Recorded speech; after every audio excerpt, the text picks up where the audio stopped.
What's up, planeswalkers? How you doing? How you doing? I am back in my feelings again with another new Duskmourn commander, none other than the former planeswalker Niko, Light of Hope. Niko is a 3/4 human wizard who enters the battlefield and creates 2 shard tokens. These enchantment tokens read, pay 2, sacrifice this enchantment, scry 1, then draw a card. They also have an activated ability which reads, pay 2 and tap, exile target non-legendary creature you control. Shards you control become a copy of it until the beginning of the next end step. Return that creature to the battlefield under its owner's control at the beginning of the next end step. It's a bit of a mouthful, but the plan is very simple. First, we're going to blink Niko until we've created a mountain of shards. Second, we're going to turn those shards into quite a few copies of powerful flyers and vigilant creatures. The glue holding this overrun plan together involves flickering our creatures and permanents until our opponents drown under a table of card advantage, life gain, and annoying little tokens. And before I go into the cards, I do want to let you know I am doing my Halloween special again this year where I give away commander decks, so stay subscribed to hear more news about that. Let's begin with some card draw. We only have a few overtly powerful cards in here and we need to dig straight to them.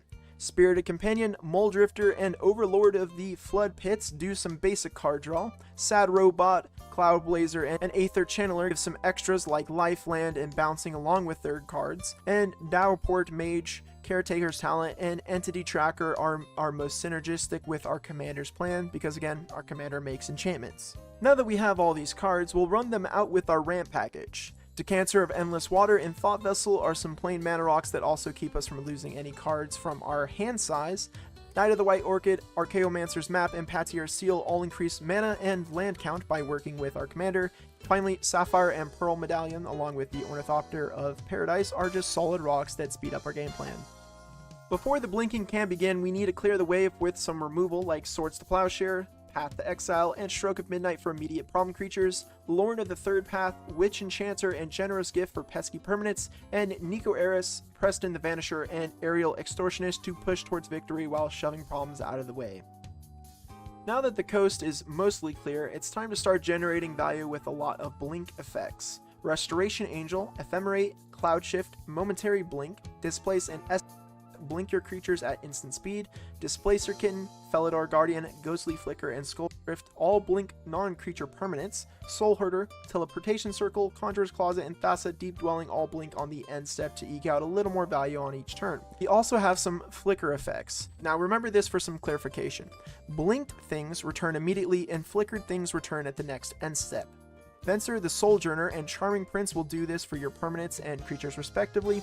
There's also Mass Blink from Brago, King Eternal, Airy Interlude, and Another Round, and Mass Flicker from Yorion Sky Nomad, Lae'zel's Acrobatics, and Semester's End. In emergencies, if all our blink is foiled, we do have some panic buttons like Starfall Invocation, Teferi's Protection, and Dawn's Truce. But now it's about time to slam the door shut on the game, and we're going to do that with our doublers. Panharmonicon, Elesh Norn, Mother of Machines, Virtue of Knowledge, Mirror Room, and Fractured Realm are going to give us a lot of value every time our creatures ETB, and what really likes that value is our Army Makers. These are going to be cards that make us tokens. Those are going to be cards like Ghostly Dancers, Sun Titan, Archon of Sun's Grace, and Overlord of the Mistmoors. And finally, we do have some miscellaneous fun cards that don't fit well in any category. Boon of the Spirit Realm, Candlekeep Sage, Angel of Destiny, Fear of Sleep Paralysis, and Ethereal Valkyrie. For the lands, you can save a good amount with cheap fetches like Evolving Wilds and a pile of basic islands and plains, but I would recommend a Hall of Heliod's Generosity for protection and a Restless Anchorage for the interesting use of Niko's ability on creature lands. Once again, we are avoiding a combo here, but a very cheap and easy combo to add is Narameha, Master Wizard, alongside Ghostly Flicker to ping your opponents to death with Lonely Ario or Sun-Scorched Desert.